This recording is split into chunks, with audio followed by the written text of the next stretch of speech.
Hi everyone, Diana here. Thanks for joining us for 30-second Thursdays. Today I'm going to show you how to make a buttermilk substitution for when you just forget buttermilk at the supermarket. Measure out a quarter cup of milk,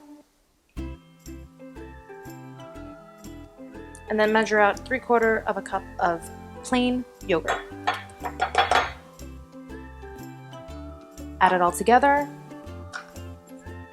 give it a mix, and you've got a buttermilk substitute. And that's how you make a buttermilk substitution for when you forget to get buttermilk at the supermarket. I'm Diana. Thanks for joining us for 30-second Thursdays. See you later.